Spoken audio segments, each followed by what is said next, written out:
ఇక జూబ్లీహిల్స్ నియోజకవర్గంలో BRS sitting MLA Maganti Gopinath Congress అభ్యర్థి మాజీ క్రికెటర్ అజారుద్దీన్ హోరాహోరీ తలపడుతున్నారు.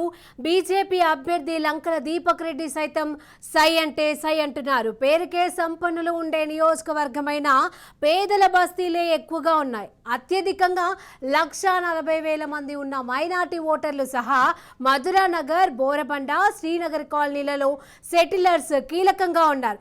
తాను చేసిన అభివృద్ధిని గెలిపేస్తోందని మాగంటి గోపీనాథ్ ధీమాగా ఉండగా, మైనార్టీ యువత ఓట్లపై కాంగ్రెస్ అభ్యర్థి అజారుద్దీన్ ఆశలు పెట్టుకున్నారు.